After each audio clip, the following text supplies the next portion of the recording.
Welcome back to the Vera House podcast. Today we spoke about a bunch of fun stuff. It was a good conversation. We talked about the upcoming boyfriend boot camp if you have no idea how to take photos of your baddie or your girlfriend. 'Cause I can't get over that. There's a boot camp coming up that you need to attend so that you can get it figured out. There's also we don't know we don't know what to expect, but it's an upcoming boxing match between cops and firefighters here in Richmond. And me and Perri are going to try and sit front row. And then we also spent some time having a authentic conversation about money and the increasing rise in cost of everything and our thoughts about it and what to do about it, or the lack of knowing what to even do about it, and the frustrations behind it, and just why is everything so expensive and it seems like there's no solutions. So yeah, a lot of different topics today, but we had fun. Yeah, we had a good time. We also talked about a pool in a not so, but maybe pretty well known location. We're finding out about these historic underground waterways. So this is one of those kind of hidden gems. We talked about the arts district, Broad Street. It needs help. It's getting there, but it still needs a lot of help. And we talked about coffee, specifically for me, tea, but we also talked about coffee and coffee shops and our experiences with one in particular. So stay tuned. It's going to be a good one.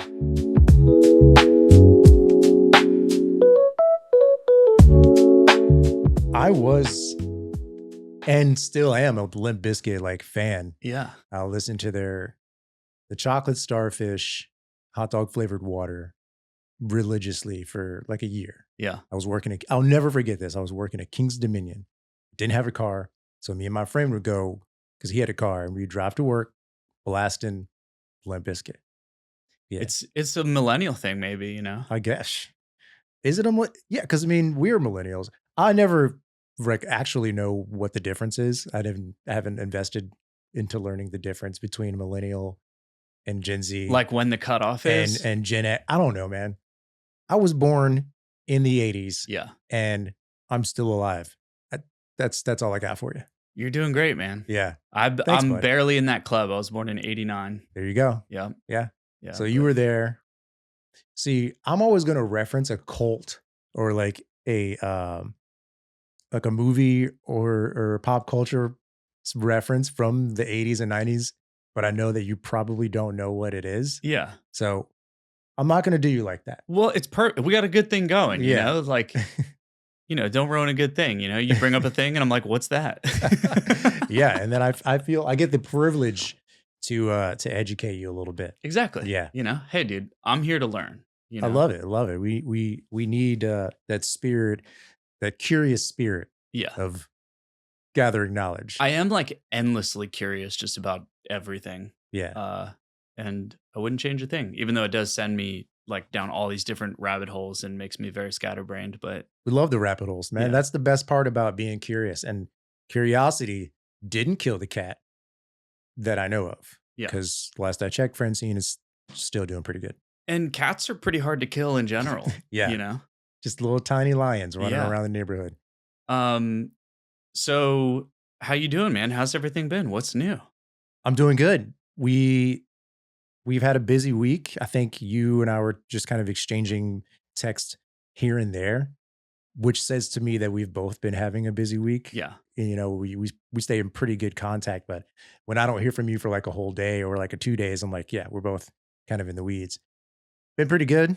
I've been working on some side projects, getting things wrapped up with some others, getting geared up for a DJ gig on Saturday. So this coming Saturday, which is the 1st, November 1st. It is. Yeah. I'll be up in Charlottesville with the Tom Tom group. Tom Tom Foundation is an organization up there. They host a party called Nocturne. So it's like Halloween Nocturne.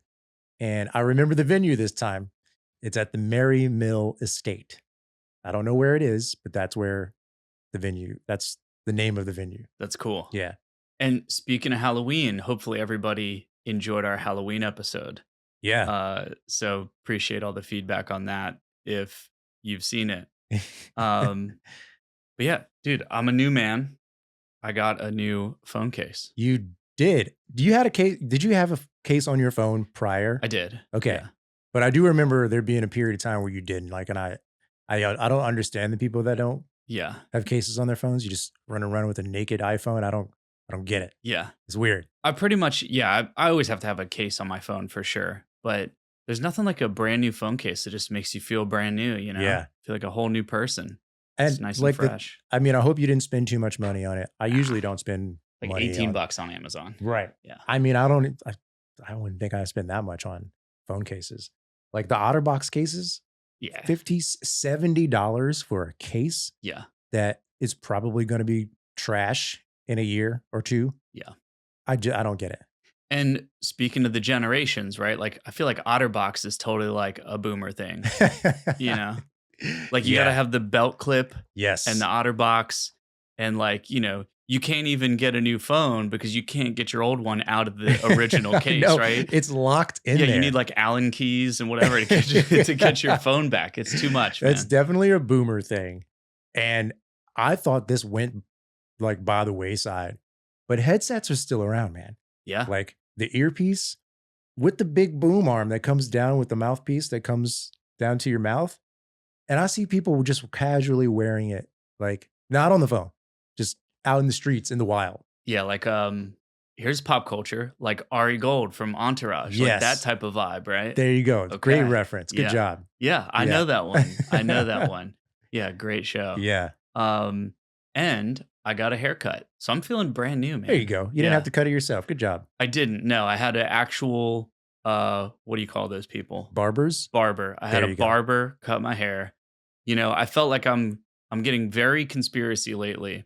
And I can't also have a mullet and be like hardcore in it. Like it's just too much, you know? It's a lot for people to take in. Yeah, yeah. I think fast forward maybe 40 years, that look 100% suits who I'm sure you'll become. Yeah. You know, kind of secluded in a, you know, not a compound, but compound-esque, Yeah. and fully indulged in conspiracy theories, if not have proven one to be true already. Yeah. Because I definitely see that in the Dude, future. that's my dream. So Yeah. thank you for saying that. Yeah. And yeah, I could always revisit the mullet. You make a great point, you know, but I think for now it's ran its course. Yeah. Yeah. And I'm sure getting, you know, I'm sure it's probably a combination of like, I think I can manage without getting a haircut, like going to a barber to get a haircut and, you know, taking the shears to it versus let me stop looking like a bum. Yeah. Yeah. Yeah.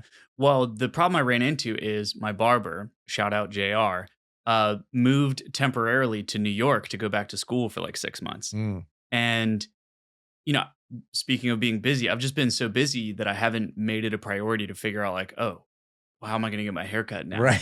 And funny enough, one of my like family friends, which JR is also originally a family friend, he moved here from New York and started cutting my hair. And then now he moved back, but then a different family friend moved down from New York and now that guy's cutting my hair. Nice. So at this rate, I just have an endless supply of New York barbers, I guess. There you go. Yeah. That's not a bad way to go, man. I can relate to the not knowing where to get your haircut. You like I went to the same guy for years when I was younger, when I was like late teens, early 20s. And then I moved from the county where he was located to the city. And then I would bounce back and forth, Henrico, you know, to Richmond. But I went through like 5 different barbers and salons over the last, I don't know, however many years, because no one ever cut my hair right. It's kind of hard to go to a barber and be like, you're doing it, but you're not really doing the best job.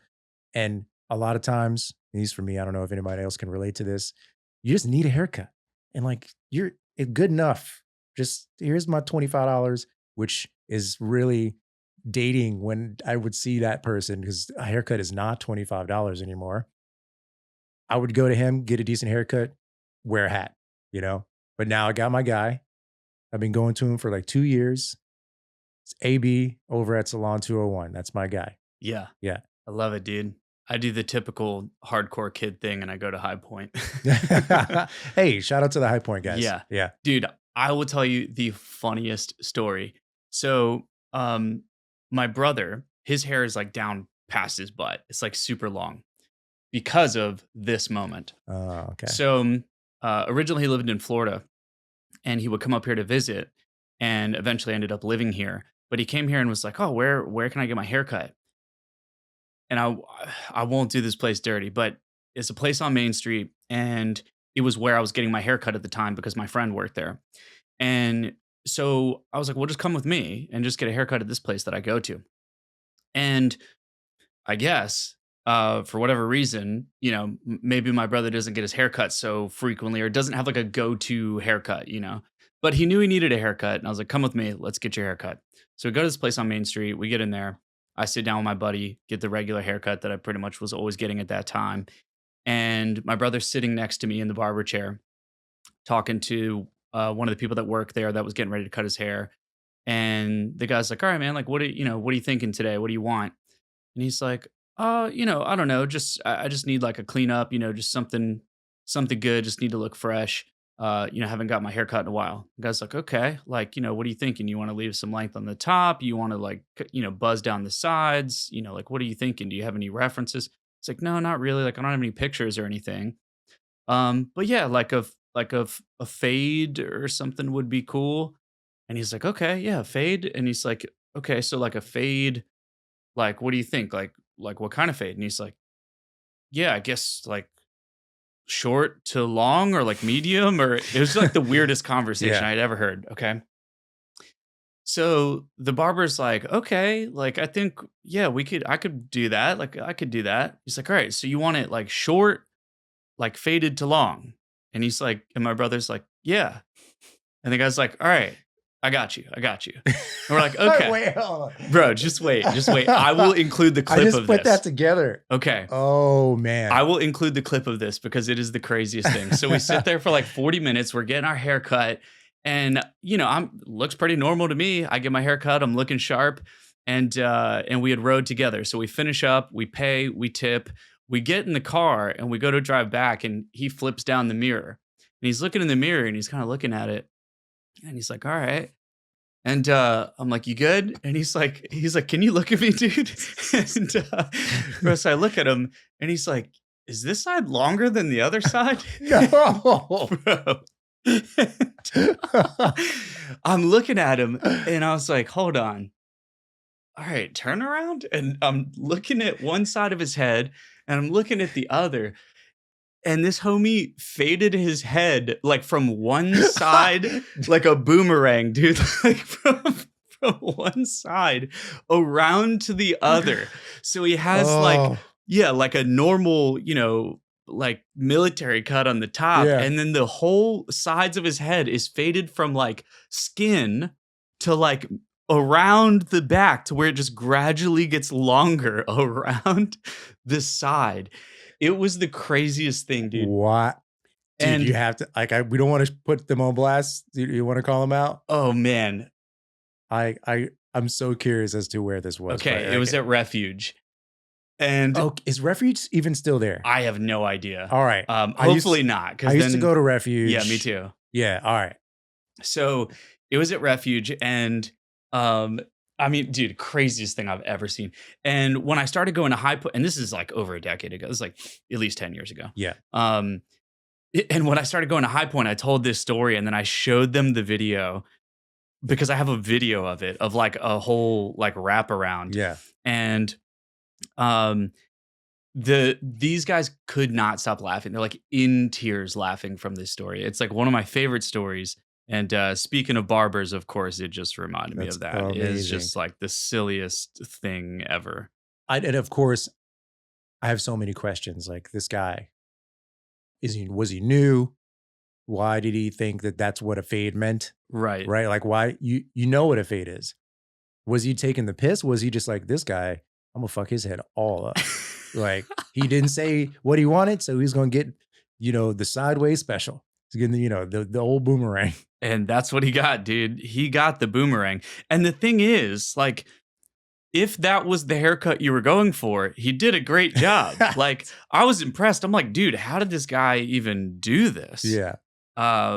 Crazy. He man. took pictures and added it to his lookbook. It's like, I nailed that. He's like, I'm never going to do this haircut ever again, because Yeah. who's ever going to ask for this?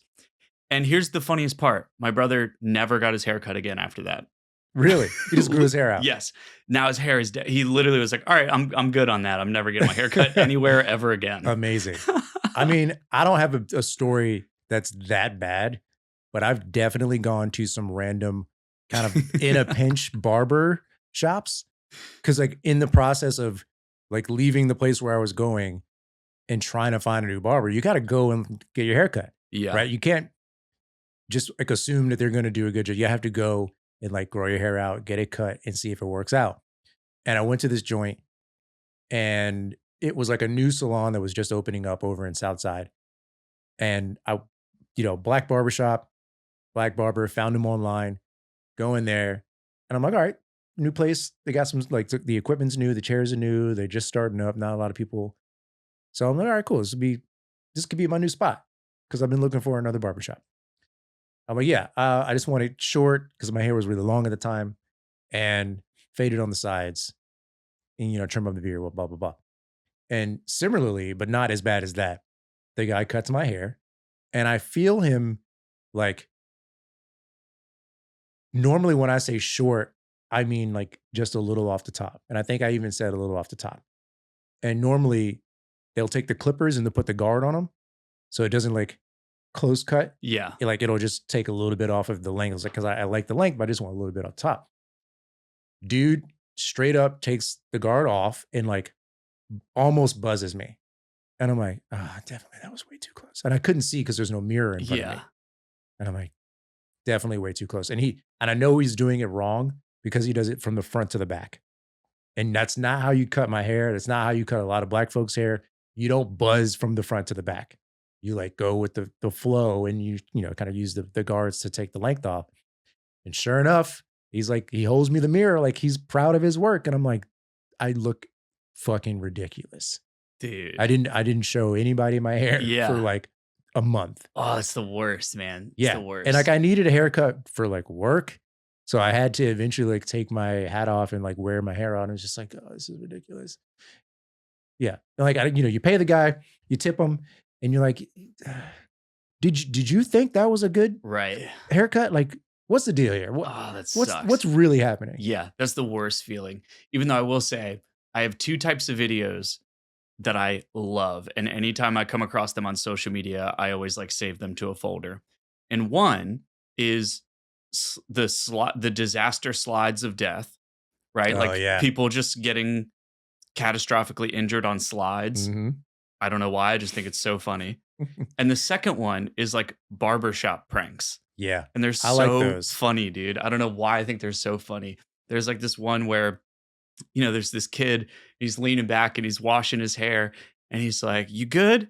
And he's like, yeah. And he's washing his hair. But then like every couple seconds, he just starts getting closer and spraying the water down his face. And it gets to a point where the kid's there and the barber's just like waterboarding him and spraying his face. And the kid just like doesn't say anything. And the guy's like, you good, man? You good? And he's like, yeah, I'm good. I like you in tears laughing, man. I love those too. The one that I like is when he's like cleaning up the hair off of you with a brush and then like a blow dryer, and he blows the hair off of your shoulders, but then blows it inside your mouth. So and he'll do it to like, and this is usually like a black barber, and he'll do it to like real tough looking guys. Yeah. And they're really calm because you get your haircut. You're usually like calm, and you're just like tranquil. You're sitting there and he's got like a little hair, the blow dryer, like yes. Oh, he's like all in your mouth, and you're like, bro, what are you doing? And they're like super mad. He's like, it's a joke, it's a joke, it's a joke. I'm sure you've seen the one where he's like, all right, man, you're all good. You want me to oil you up? And the guy's like, oil me up. He's like, yeah. And he's like, man, he's like, chill with that. And he's like, all right, my bad. And he's like, all right, well, I'm gonna just hit you from the back and let you get out of here. And the guy's like, he gets up, he's like, hit me from the back. He's like, man, I'm done coming to this place. Man, you guys always do this to me. And he literally gets up and like storms out because they're just always hitting him with like some sus little innuendo. Yeah. Like, and he's like, what? He's like, I just meant with the talcum powder, man. I'm gonna hit you from the back. And he's like, what? Why you gotta say it like that? I love that like that took off, but it never got played out. Like, it's still funny as Right. shit. Yeah. I love it. Oh It's the man, best. just yeah, the funny little videos on social media. Yeah. No, Yeah. it'll always be like a little fun little grab. Yeah. Like, well, I guess we should probably talk about what we came to talk about today. Yeah, man. We're well, what we should do is I want to crack this beer Oh first. yeah, crack I the need beer. a beverage. I've got a Um, I've got a margarita, canned margarita. dude, there you go. I don't know what I have, but we're gonna dive into it. So for anybody listening, and obviously if you're watching, these beverages are supplied by Point Five. So Point Five is a non-alcoholic and alternative beverage shop right here in Carytown. They are the official sponsor of the Vera House podcast. And you can find them here in Carytown, right at 3435 West Cary Street. Amazing people. And for anybody that's sober curious or even interested in things like deep focus, productivity, they have nootropic and adaptogen based drinks there, as well as some alternatives like THC and CBD and kava and things like that. So we have an exclusive deal with them where you can get 10% off of your next purchase. And to get the voucher in order to do so, you go to verahouse.co/point5, POINT, the number five. And be sure to download or screenshot that voucher there. Go visit the wonderful people over at Point Five, and you can find plenty of beverages just like these and more, including non-alcoholic wines, non-alcoholic beers, spirit alternatives, just really, really cool stuff. And yeah, this is always like one of my favorite parts of the episode where we dive into this and figure this out. Yeah. This is from Athletic Brewing. It's a pina colada sour, and I grabbed this one intentionally because it was very unique. It's it's a beer, an NA beer with pineapple, coconut, and lactose. It says so. Yeah. The ingredients, where were they? Um, Bursting with luscious pineapple, coconut, and notes of citrus, Tropical Reset is our take on a pina colada sour. Whether you're on a tropical vacation or just want to feel like you are, this refreshing and slightly sweet brew makes for an excellent compadre. Treat yourself, you deserve it. I do. You do. I do deserve Crack it. that beer. Yeah. I do love like a classic, even when I was drinking like margarita, you can't beat it, man. It's just Yeah, such a man. good like classic And go-to. you know, not drinking alcohol like a regular anymore. You don't get an opportunity to have a margarita. So I this is like know. a nice, a nice break from the mundane. This is Free Spirits non-alcoholic margarita cocktail. The spirit of tequila with notes of ripe agave, tangy lime, and tangerine. Our lightly carbonated margarita is a fresh take on a classic cocktail. And I was just I always look at the nutrition facts. Yeah. Nowadays, watching what I eat is a priority and trying to be on a, healthy diet. I look at the nutrition facts all the time. And a lot of these beverages from Point Five are whole beverages. So they don't contain chemicals or additives or false colors. They're usually made with natural ingredients. And this one is no exception. Water, agave, cane sugar, tangerine, juice concentrate, lime juice, clarified lime juice, sea salt, citric acid, and vitamin B3. Sign me up, man. Right. That's great. That's good. It's like, Whoa. I don't want to say I was expecting it to be bad, but when I hear beer and pineapple and coconut and lactose, that's not totally what I was expecting, but it's super good. Yeah, it sounds like it tastes like a beer milkshake. Yeah, it doesn't. It tastes like a sour. Like if you're Mm. familiar with like sour beers, Mm. it's actually really good. I really like it. Yeah, it's a shame that somehow we live in a society where like our food is not food and our drinks are not drinks and our Yeah. water isn't water. So yeah, it's nice to like have it, like ingest something that's actually real. Right. So that's nice. It tastes good and it's good for you. Definitely check out Point Five if you haven't been. It's one of my favorite places to go to get just alternative canned drinks, the nootropic and the adaptogen drinks. Those are my favorite Yeah. because I drink green tea, but I don't drink coffee, and I really don't drink a lot of caffeinated beverages. But every now and then, you want/need a little boost, a little pick me up. And my favorite is like the Kin Euphorics Yeah. drink and like their Rise drink, which has like L-theanine and lion's mane and these adaptogens that are natural cognitive energy boost instead of like a chemically induced Yeah. energy boost. It's the best, man. Yeah. Yeah. And we just had a really great interview with Jody Seidel, the founder of Point Five. So be sure to go into our episode list, find that one, and be sure to check it out. So did you see are you going to the boyfriend photo camp? What? Dude, the boyfriend photo camp. I have no idea what you're talking about. Okay. Well, um It reminds me of biceps for Jesus. yeah, it's the boyfriend iPhone boot camp. The boyfriend iPhone photo boot camp where you can bring your partner with you and learn tips and tricks to photograph them on your iPhone. So that way you can level up your boyfriend's skills and make sure that they know what they're doing in order to help you feel beautiful and celebrated. Specifically Wait. says go from WTF is this to hell yeah. And be trusted to photograph your baddie. So for any of you boys and men out there that have a baddie, you got to be sure that that translates onto the iPhone and that you know how to take a good picture of your baddie. Yeah. So this is a class for you to take a better picture of your girlfriend. Yeah. Yeah. That's exactly what it is. Incredible. It is. It's kind of awesome. It is.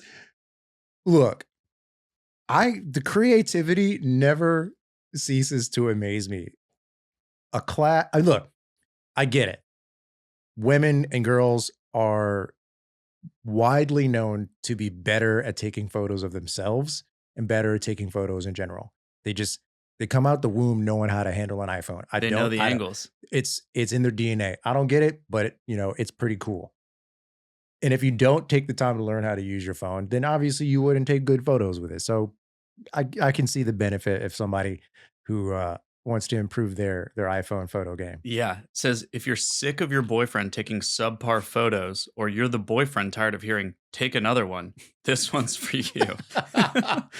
Yeah, it's at Scuffletown Park on November 16th. Starts at 11 a.m. Oh man, we got to go to that. I'll see you there, man. Yeah, you gotta get the angles. So you gotta take it from up high. And Yep. I mean, that's kind of all I know. But yeah, get up high. Don't shoot into light. Always shoot with the light facing your subject. This is just photography one-on-one. Yeah. Like, you don't shoot at the sun. You shoot with the sun on your back. Yeah. Yeah. Yeah. I came across that on Instagram. I was like, that's awesome / hilarious / weird / cool / so Richmond. Yeah. Such a Richmond thing. And I love that they're doing it at Scuffletown. It's one of my favorite like little sneaky parks. Exactly. Yeah. I love it's a cool little hang spot. A lot of times when I do my Tuesday night bike rides, we end at Scuffletown. Nice. Yeah. Get a little fake beer or a little milkshake or ice cream cone from Scoop. And Oh yeah, just chill Scoop's right over there. there. I haven't been there in a minute. I got to check that Yeah. out. Yeah. Me neither. I used to go, well, during the spring and summer, would just be at Scuffletown a few nights a week. Go to Carey Street Cafe before it was Blue Habanero. Yep. So go to Carey Street Cafe or pop into the deli that's right next door. Get you Strawberry Street Cafe. Strawberry Street. Yeah. Yeah. Pop into the deli, the kind of bodega that's right there.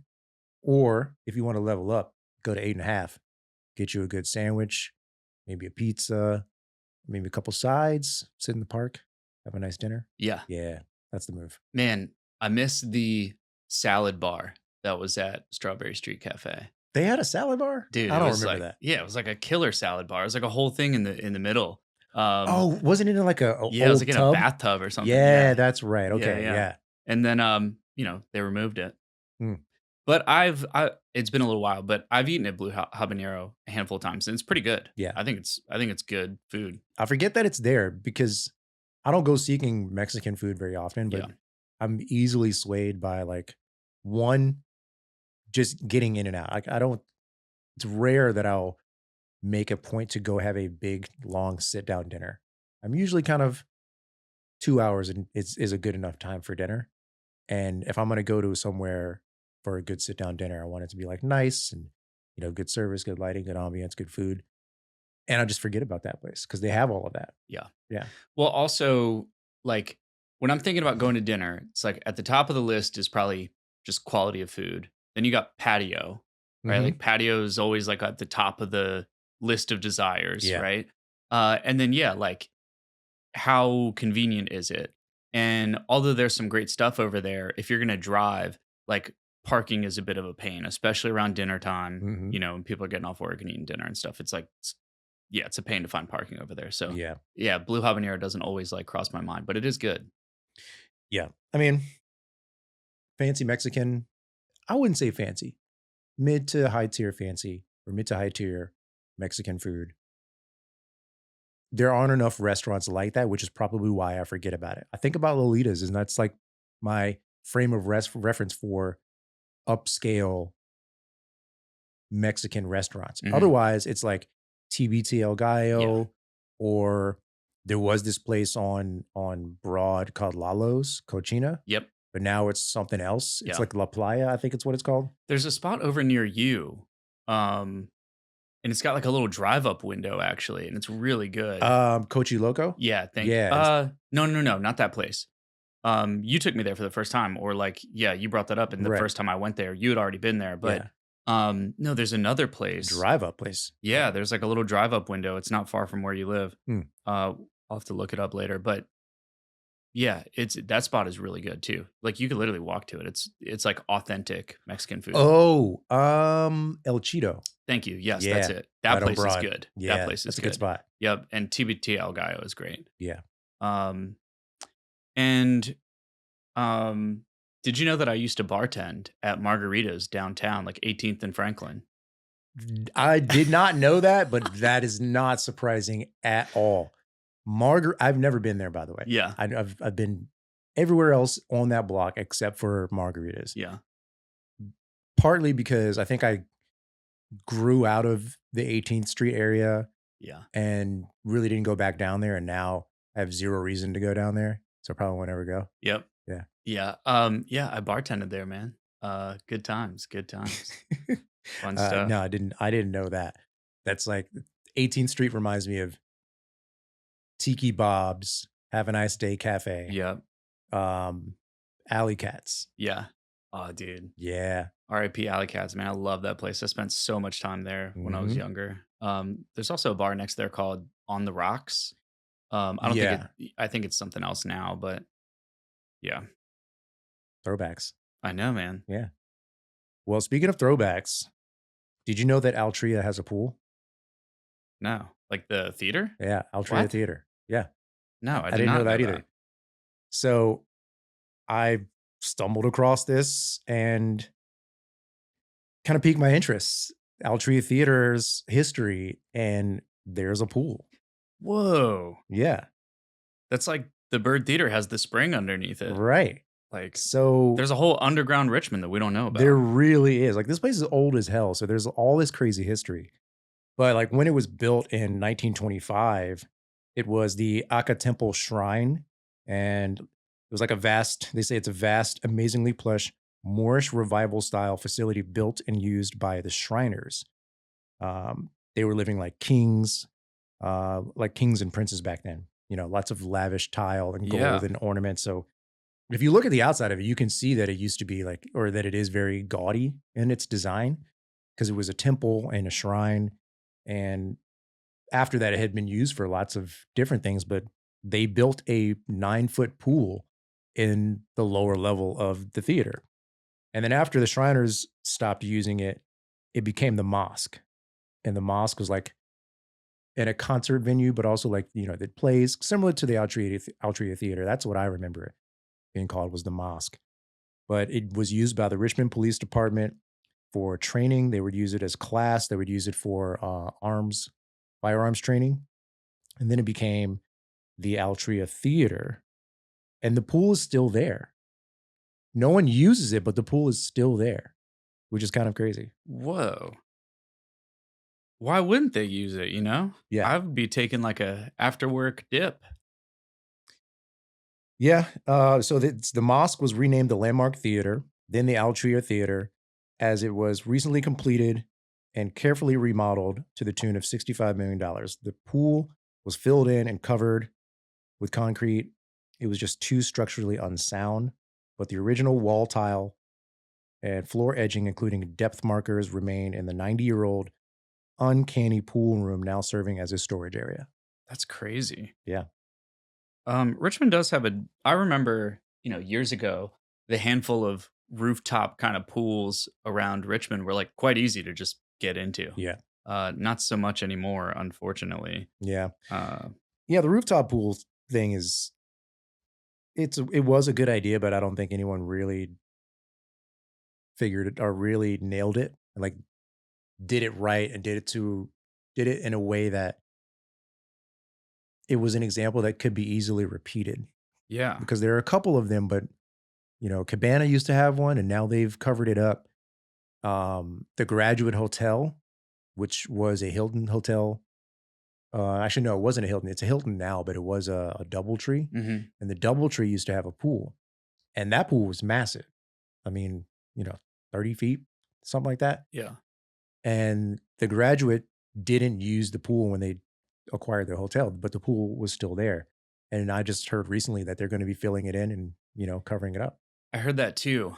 And in both those examples, like the cabana pool and the graduate pool, they're both not bad, but they're kind of like excluded from where you would want to hang out at those spaces. Yeah, Like the cabana pool was all the way over around the side and kind of like excluded. yeah, And then same thing with the graduate. It's like a whole separate part of the roof, basically. Um, which I guess is to divide up like the bar from the pool. But yeah, there's some decent rooftop pools. Like even one of the new buildings on Broad, um, actually, it might be the building, like, right above Coachy Loco. I think that one has a pool. the apartment building. I think so. Really? I think so.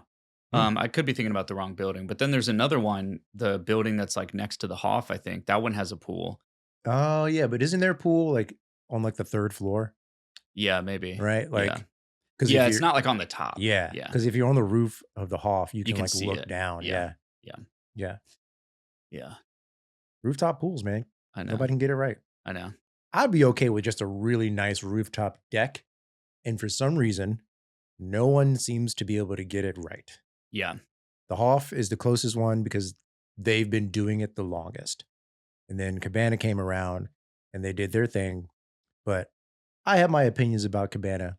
I'll leave them alone for this run at it. Yeah, I mean, that place, it's been so many concepts over the years. It's never really seemed to like get ahead of the ball. It's in a weird area. Yeah. Yeah, it's tough, and that area now, I was just over that way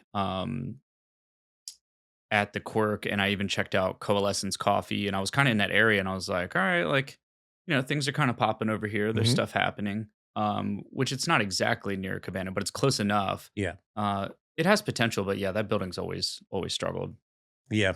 It's the shame. And it reminds me of like we talked about the Sixth Street Marketplace on the episode or on one of our previous episodes.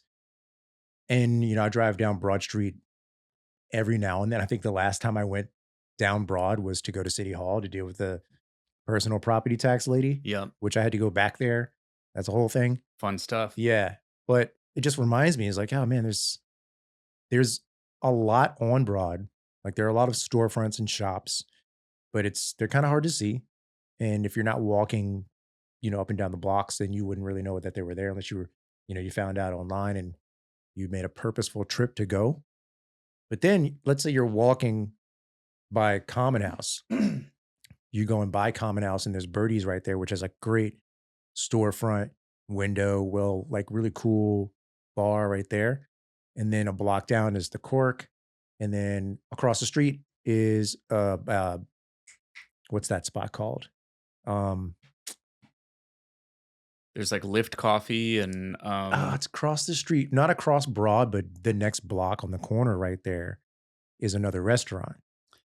What's that called? I'm spacing on it. well, there's like Comfort, there's the dim sum place, there's Terrence. So it's a call. This is you're naming all of the spots that are around this one spot. Barcelita. Barcelita. Got it. Yeah. Okay. So yeah, if you're walking from Birdie's to Quirk, Barcelita, and Dim Sum, you've got the Arts District is back there. You've got First Friday activities back there. You've got Ryder Boot Shop. There's a couple of like little clothing stores, but then one block up there's nothing on either side. There's Ember Music Hall, and that's the only thing on the block, and Yeah. then on the other side of the street, there's ML Steak, and that's the only thing on that block. And then you're at the Marriott, and then there's no more Broad Street, Yeah. no more walkable Yeah. Broad Street. It's a bummer. Yeah, there's a few little things scattered here and there. There's like I think it's called Gather and Hem, which is the restaurant inside of the hotel. Yeah, but you'd have to walk past Right. Ember, Yeah. which is a parking lot, Yeah. and then get to the And that Hilton. is kind of where everything ends. Yeah. Yeah. And then there's a place, I think it's called Juan's Cantina, and they actually have a rooftop, but I've never been up there. Not Juan Gonzalez? No, not that Okay. place. No, it's called Juan's Cantina. Hmm. And I've been in there before. It's been a few years, but like it was pretty Oh, poppin', man. I The know what music you're was talking so about. loud. Like it All was right. crazy. So that place, wild. Yeah. It is also owned by the Cabana Group. Okay. They have a bottom floor, I believe it's called, or a basement restaurant that's called Black Olive. So if you go, that used to be called Switch. Oh, yeah, yeah. Yeah. So it was the first floor, it was like a different concept. Like the first floor was one concept and the basement was another concept. And then they opened up Wands next door. So there's like Black Olive and then Wands, and they have like a little rooftop, which is kind of cool because it's in between two buildings. Yeah. It makes me feel like being in Brooklyn. Yeah. Right. Like the roof isn't as tall as the buildings in between, like the buildings on either side. Yeah. It's kind of cool. Yeah, New York definitely has a lot of spaces like that. I like that name, Black Olive. That's cool. Better than Switch. Oh, for sure. And I've heard from numerous people that they've been there. So the food is really good. The vibe is good, and we should check it out. Yeah, I'm down. That would be Yeah. super cool. We've already mentioned a handful of different coffee shops. I mentioned Lyft, and I was curious about that Coalescence place, so I went in there, Hmm. and kind of a weird vibe. Yeah. Uh, I think you've probably heard or read. I've heard and read some things about Coalescence. I'm curious. How was it? so the coffee was great. Yeah. Coffee was great. And the space is amazing. Like it's sick. It's really nice. Mhm. Like very high end coffee shop. Okay. Like really nice furniture. Like an Apple store. Definitely similar vibe. Yeah. Yeah. Like, really nice, like high fidelity speakers, and they got nice music going on in there. But of course, because it's in that area, there's hardly anybody in there, which Mhm. is a shame because it makes you wonder, like, how much is this space, right? Yeah, it's massive, isn't It's it? huge. Yeah. It's huge. Really nice high end merchandise and stuff. And I don't know, this is my only experience there, but I walked in and kind of walked and like it seemed like they were closing or something. And so I walked in, walked up to the counter, like nobody really said anything to me. So I kind of waited. Mm. And there was a person behind the counter, but they just didn't acknowledge me. Really? Yeah, it was very strange. Like, and so and then I thought to myself, I'm like, oh, maybe I walked in here like literally right as they're closing. Right. And then I would be like, oh, well, totally understand, right? I Yeah. walked in here 4 minutes before you're about to close, maybe. And I was like, are you getting ready to close right now? And she was like, no, we close at 5. I was like, oh, okay. Mhm. It's like, And then still there was not anything like what can I get you or anything. She just kind of went back to whatever she was doing. Yeah. I was like, okay. So I waited 45 seconds or so, and I was like, I'm ready to order whenever you are. Like, I'm ready whenever you are. yeah. She was like, oh, okay. What can I get you? And I ordered what I wanted. And then not a single word was spoken after that. It wasn't like okay, thanks, or like you tap here. There was like nothing. It was just like total silence. And I was like, this is very strange. And so I'm like, okay. And tap, pay, leave a little tip. And I go and sit and, waiting for my coffee. Mhm. And maybe I'm wrong here, but I don't know. I sat down and I'm like, this is a really cool space. So I kind of sit, I'm doing a little people watching. I'm not on my phone. Like my phone is, because I'm just kind of looking at the space. I'm like, this is actually pretty cool. And I'm kind of looking out the window. The bus stop is right in front, and I'm just chilling. And what I'm expecting is one of a few things, right? Like her to either just walk and put the drink next to me, right? Because a lot of high end coffee shops are like that, right? Right. Like they actually bring the coffee to you. Like I was just in Brooklyn at this place called Say, which is known to be like a coffee snob, high end coffee place. Yeah. And they make your drink and they bring it out to you. And this place actually kind of reminded me of that as far as like aesthetic and vibe and everything, and even the price. And I was sitting there, and I'm sitting there for, a few minutes or whatever, and I'm thinking that it's not ready yet because I figured, okay, well, if it was ready, and she asked my name. She did ask my name actually. Mhm. So I said it's for Myke, and okay. So I was expecting someone to say like order for Myke or something. It was just like nothing. So I was sitting there for like 10 minutes. And maybe that's on me, but like I did, I'm sitting there for like 10 minutes, like waiting, Yeah. and then I turn around and the drink's just like sitting on the counter. And I'm like, oh, Just no name, no call out, yeah, nothing. yeah. Yeah. And then I walked up and got the counter off the drink, and then there was nobody even back there anymore. So I just got it and left. I was like, all right. So like the Yeah. coffee was great. Place is really cool. Maybe this person was having an off day. You Sure. never know. Sure, But sure. yeah, a little bit of a weird vibe. Interesting. And Yeah. how much was that coffee? I'm curious because, we drank a lot of coffee, Yeah. tea, coffee for you, and we like to frequent the coffee shops for work and to just have a casual place to hang out and chill and enjoy your beverage. But I feel like it's getting more expensive. It is. Yeah. Dude, it definitely is. I mean, I don't even know if I want to admit this, right? Like probably on a pretty frequent basis, I'm paying $12+ for like a coffee, like, Mm, an iced dirty chai or, something like that. yeah. Um, yeah, $12, sometimes like $14. Sheesh, dude. Yeah. $15 for freaking And it's because like beans and water? I know this is terrible, but it's because I'm like sometimes just not really paying attention, and because you're not expecting that, right? Yeah. It's such a routine of like getting a coffee. You go in, you order your coffee, you just tap your phone, and then it's like, wait, what did that say? And then you kind of walk away dumbfounded, like, okay, I paid what $14 plus a $2 tip. I paid $16 for this coffee. It's like, Yeah. wait a second, Right. what's happening? It is, yeah. It kind of catches me off guard every now and then because I don't know about you, but I don't really focus too heavily on the price of the things that I'm usually consuming. Coffee, stuff at the grocery store. But and for no particular reason, I just kind of started taking just an extra second, another look at the iPad as you're going to swipe or pay for your coffee. And I was at the coffee shop today and I looked down and it was $7 and change after tip. Actually, it was $8 after tip for an iced green tea, which is my drink of choice. Yeah, that's wild. And it's literally water and a bag of tea, and you don't do anything else to it. You pour it over ice and you put it in a cup. Yeah, Why is it $8? yeah, And it's across the board. I was actually at Kroger last night. I went to Kroger to buy some groceries to make dinner. And I usually buy the same things because I'm used to kind of meal prepping and having the same ingredients. And I definitely noticed that things were $1 or 2 more just across the board. Like everything that I was buying was more expensive. And it's not a thing that I dwell on too much, but am taking more of a notice of it now. Partially to just be aware of it, but also to kind of plan for what may be kind of coming down the pipe. Like we hear that things are becoming more expensive and there's tariffs and all this kind of stuff.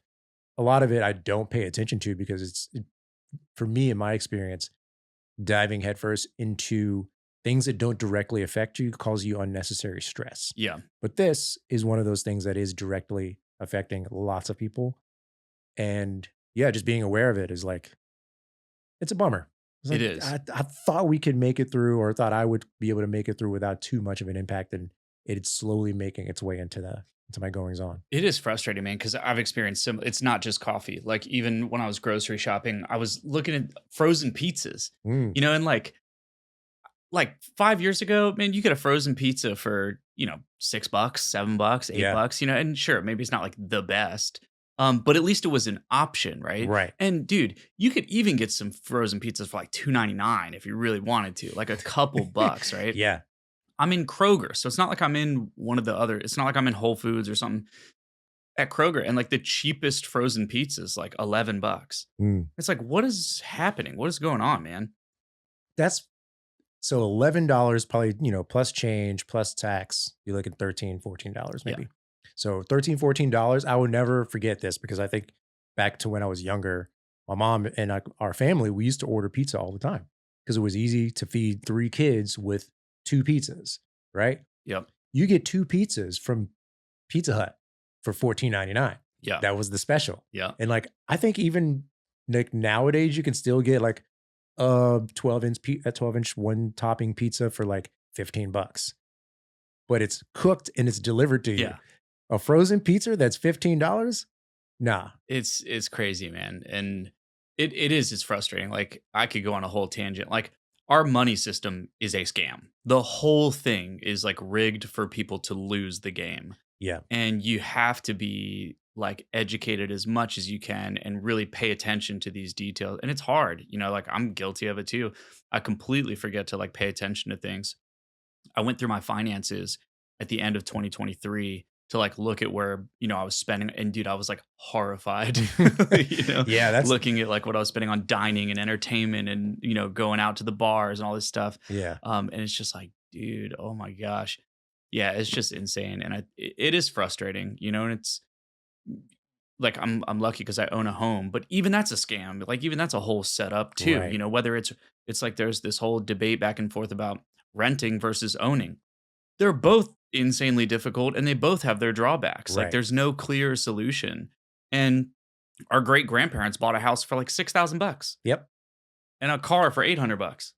It's like, what's going Yeah, on? man. Like, there was a period of time where I was considering buying a house a couple years ago, and started getting my ducks in a row, getting some numbers, getting some estimates, getting some prices, and it wasn't until I like really started digging into what you get for what I was like qualified for that I realized like, well, I'm not really prepared to buy what I would ideally want to buy. You know, it's a bummer because like the just a year before, I remember looking at houses on Zillow every now and then. I was a renter and I still am, but you look at Zillow, you see some rentals, and then you look at the houses that are for sale. It's like, oh yeah, this neighborhood looks really nice. House for sale, $125,000. 1,000 square feet, 2 bedrooms, nice little front lawn, perfect. And it's not a shithole. $125,000 isn't even enough to get a house in like South Side that's undeveloped because one, there's all of the developing, the neighborhoods are being improved upon, and there's more housing being built, which is good.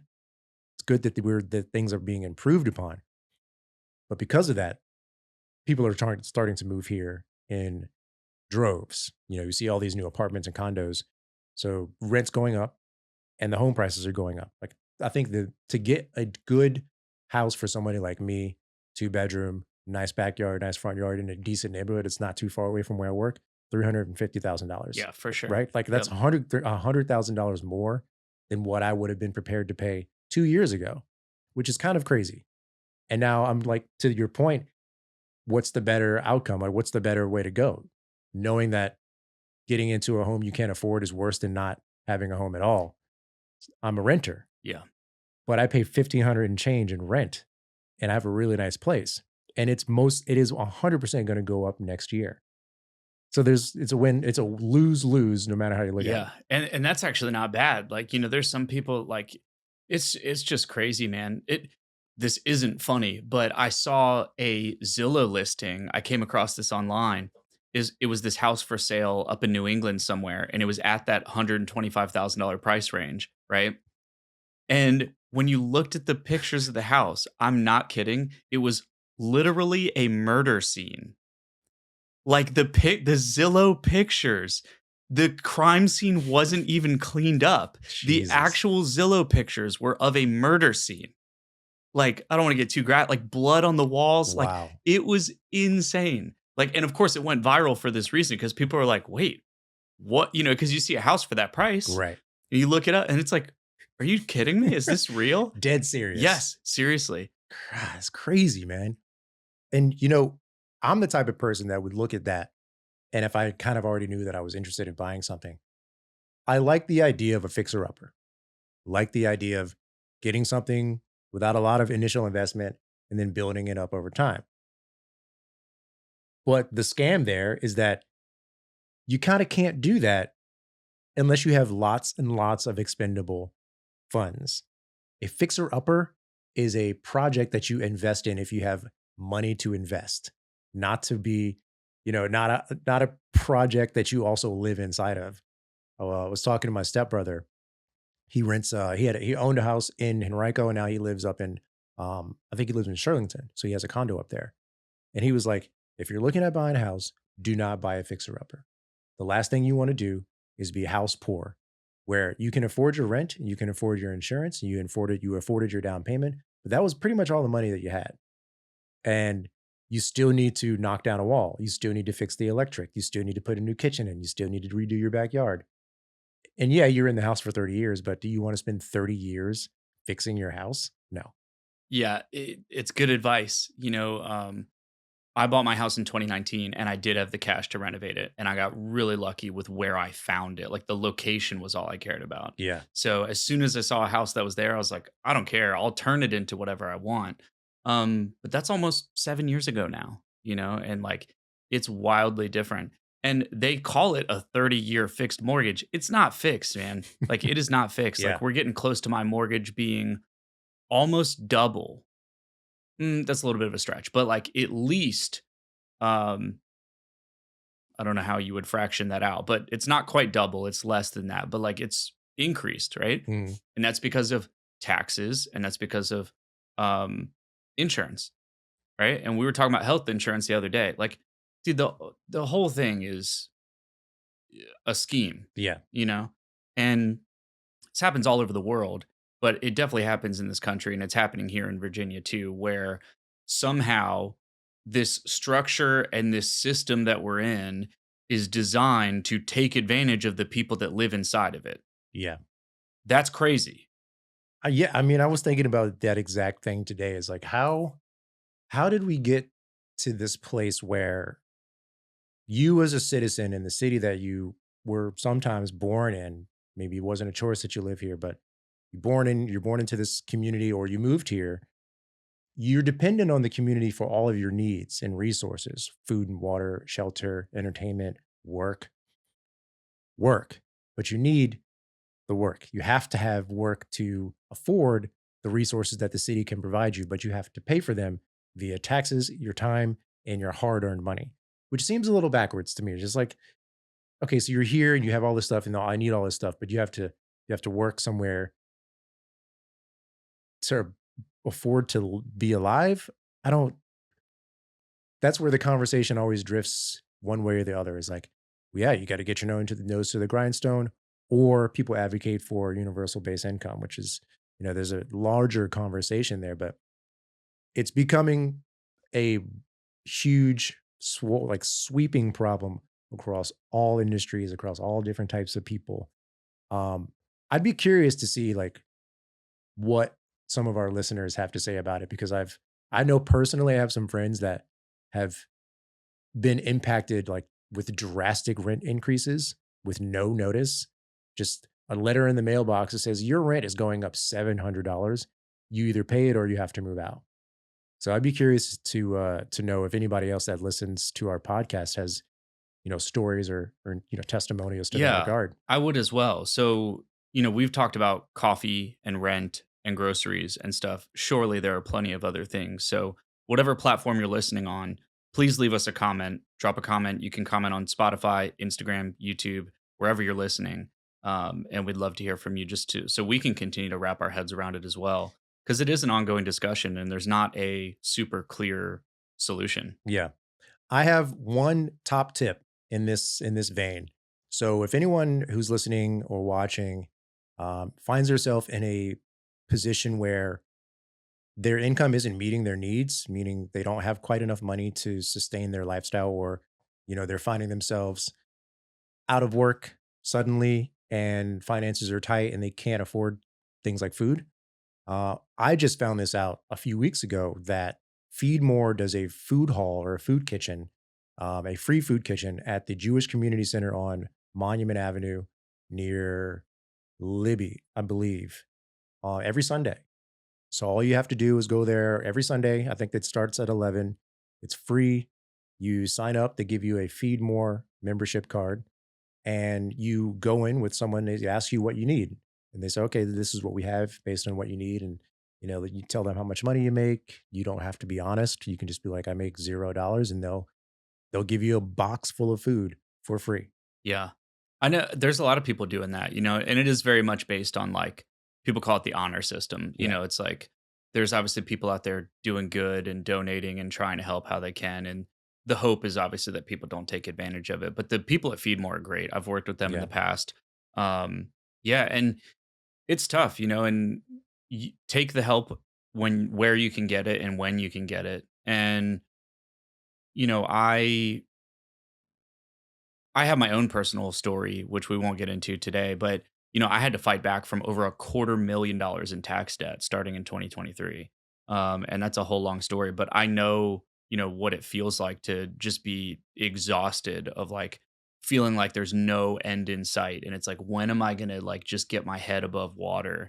Um, and, I was in a strange backwards roundabout kind of way. I was privileged to even put myself into that position to begin with. And that's a whole thing. But um you I know it sounds woo woo, but like you have to be in the mindset that like you can figure it out, right? Cuz like if it is to be, it's up to me, right? And it's like if the solution isn't clear, there's no choice but to like figure it out. Yeah. It's like or what? Just roll over and give up and just, complain and, be negative and just you know, be pessimistic about it all the time. That's the easy thing to do. Um, the hard thing to do is to face adversity head on and say, okay, I'm in a really difficult situation, but I know that I have what it takes to overcome it. And yeah, maybe the answer isn't clear right away, but you have to put yourself in a position where you know that you're going to do everything you can to figure it out. Yeah. You know, Easier said than done, but it is. it's also still necessary. Yeah. Yeah. So, hope that provides, some help, some resources to some people who may be listening that could use it. Yeah. Yeah. Yeah. Absolutely agree. You want to go watch some cops and firefighters beat the hell out of each other? Yes. So did you see this thing where in the beginning of November, so November 5th, the Richmond Fire Department and the Richmond Police Department will square off in a charity boxing match at River City Roll. I look, I have so many thoughts on this. I want to see it. I'm in. It's gonna be so bad and so corny, but like so entertaining. Yeah. I can't. I have so many questions and thoughts about this. That sounds great. So it says that there's 3 professional bouts. So does that mean like that one of the firefighters or police officers are like professional fighters? I don't think so. I would imagine maybe like the preliminary fights are the ones between the cops and the um firefighters. So it says the matches tentatively scheduled as 5 service member fights and 3 professional bouts are part of a monthly series orchestrated by River City Promotions that benefits its nonprofit Guardian of the Gloves, Hmm. which creates opportunities for local youth to learn boxing. Um, really interesting. So most of the people who are participating had no prior experience, and their preparation is credit to Eric, which I guess is one of the guys who owns the gym that's on Boulevard called Vintage Boxing, I believe Yeah. it's called. Says he let us use the gym and offered free training for months to get everybody prepared for the event. Uh, they were kind of nervous. They didn't know what they were getting into, and now they're all about it. They're in the gym all the time, and it's so much fun. More fights could be on the way. They had to turn away service members from other localities so that they could focus on an event exclusively benefiting Richmond. Hmm. Yeah, so I say let's go watch these, government funded or tax funded government employees beat each other up. Yeah. Sounds like a good time. Sounds like a good time. It sounds like it's for a good cause. Yeah. Yeah. Little by little, you do start to see these kind of like boxing, MMA, WWE style events going on here. Yeah. There's way more than I thought would ever catch on. Yeah. For me, every time I see one, it gives me like the cringe because I look at the WWE, which I used to watch a lot of, don't anymore, but I was a big fan.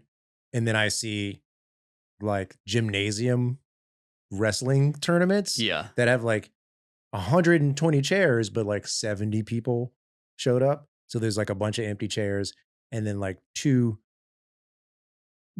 decently good shape wrestlers. I'm using air quotes if you can't see me, wrestlers do whatever they're doing for 20 minutes, 30 minutes. I don't know how long the matches are. I'm just like, what's happening here? But from what I've seen, one is popular, and two, it looks like a good time. Yeah. So I'm coming around to it.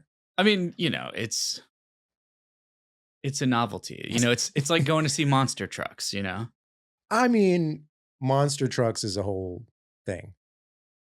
Good or bad? Good. Okay, I think monster trucks is are cool. awesome. Yeah. I don't know if we can compare them to amateur wrestling. Well, I guess, okay. Yeah, that's okay. Totally agree. But I guess in the sense of like, if you go to, actually, yeah, you have a good point. But what I was going to say is, if you go to a big monster truck thing, a lot of people in the crowd, they don't know anything about it. It's not like they follow monster trucks or know anything about some of them do, of course. Yeah. But it's like it's a spectacle, I see what you're saying. You don't have to really get it. You just go and enjoy it. Yeah, it's like a spectacle. It's like, my company gave me tickets to this thing, and now I'm here with my kids, and I'm just, eating cotton candy and watching these old men beat each other I'm drinking up. a $70 Bud Light, and I'm watching some trucks jump over other trucks. Yeah. Or two, 58-year-old men hitting each other with fold-up chairs. So old. Oh man. Yeah, it reminds me of the movie The Wrestler. I know you haven't seen it. I haven't. It is, if you like dramas and wrestling, watch The Wrestler with Mickey Rourke. I will. Yes. Did you watch, I think it's called Iron Claw with Zac Efron? No, I feel like I have, but yeah. Great movie. Devastatingly sad. But when I think of Zac Efron, I think of like High School Musical or something. Yeah. Dude, he crushed that movie. Like unbelievable performance. Like I've seen a couple movies with him. Probably one of the best movies I've seen like in that genre. Yeah. What's the movie with Christian Bale, the boxing movie? That one's really good. I think it might literally just be called Fighter. I think you're right. That's a really great movie too. Yeah. So I've seen some movies kind of in that world. I watched the documentary on Vince McMahon. That was the craziest thing ever. Yeah, I haven't seen that. I was fully indulged or fully immersed in like WWF back then. Yeah. When Vince McMahon ran it. Because I'm sure the documentary kind of illuminated some of these crazy things, but there are allegations back then. But I was in high school. I didn't know what was really happening. Right. I could always remember he just had this goofy ass walk. Yep. Just like the stupid swaggy walk that he had. And he was the best villain. Yeah. He was the owner of the WWF, but he was a villain and he did it so well. That's where the credit that I would give to these people came in, is like, yeah, you can go in there and like fake fight and, throw a chair around, jump off the top rope, scream into the crowd. But then you also have to like be in a soap opera. Yeah. And you have to be decently good at acting. Otherwise people will hate you for it. So yeah. Well, you got to watch the documentary, because the reason he was a great villain is because he's a villain in real life. Right. I think the documentary is literally just called McMahon. Definitely worth a watch though, especially if you followed that really closely as a kid. Mm-hmm. I watched it a bit too, but not super close. But yeah, you'll get a kick out of the documentary. It's definitely some wild stuff. Yeah. Well, we would love to hear from you. So if you've been listening to our ramblings thus far, drop a comment, Instagram, Spotify, YouTube. Just stay in touch. We want to hear from you. We want to know what's going on, and we're gonna keep these little jams coming. Yeah. I think we're having a good time. I think we're gonna keep this going. We definitely are. And if you happen to be a local business that's been listening to this podcast, keep in mind that we are not just a podcast. We are a studio, and we exist to champion local brands and to highlight what you're doing as well. So you've probably seen or potentially heard some of our interviews with other business owners and local brands, highlighting the products and services that they offer, as well as their stories and just their experience, and a lot of founder interviews to learn more about just amazing people and why they've started amazing companies, brands, and started products and services here locally. So if that sounds interesting, be sure to reach out to us however you'd like, but you can also go to verahouse.co for more info. This podcast was recorded at Vera House Studios in Richmond, Virginia, and produced by Perri Young and Myke Metzger.